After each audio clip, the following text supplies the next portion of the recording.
France ও নরওয়ের knockout পর্ব নিশ্চিত ছিল আগেই। দারুণ ফুটবল উপহার দেওয়া দুই দলের মাঝে গ্রুপ সেরা কারা হয় সেটা দেখার অপেক্ষাতে ছিল সবাই। এ লক্ষ্যে ফরাসিরা শক্তিশালী একাদশ নিয়ে নামলেও উল্টো পথে হেঁটেছে নরওয়ে। হালান্ড সহ আগের ম্যাচে 10 জনকে ছাড়াই খেলতে নামে স্ক্যান্ডিনেভিয়ান দেশটি। ম্যাচের 7ম মিনিটে ওসমান ডেম্বেলের গোলে এগিয়ে যায় ফ্রান্স। 20তম মিনিটে আরেকটি গোলে লিড দ্বিগুণ করেন ব্যালন ডি'অর জয়ী এই উইঙ্গার। নরওয়ে অবশ্য দ্রুতই ম্যাচে ফেরার ইঙ্গিত দেয়। 21 মিনিটে থেলোনিয়াস আসগার্ডের গোলে ব্যবধান 2-1 করে তারা। পরের গল্পটা শুধুই ফ্রান্সের।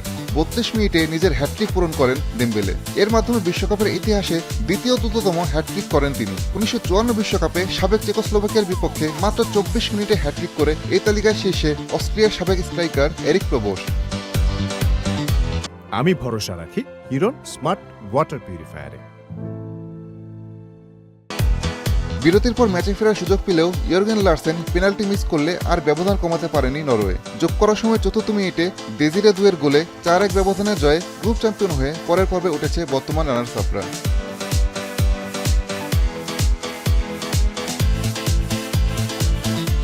আই গ্রুপে রানার্স আপ হওয়া নরওয়ে শেষ 32-এ প্রতিপক্ষ হিসেবে পাচ্ছে ই গ্রুপের রানার্স আপ আইভরি কোস্টকে।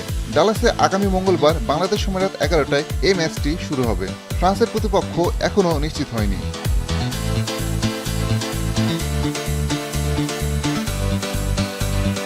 গ্রুপের আরেক ম্যাচে বাঁচা মারার লড়াই নেমেছিল সেনেগাল।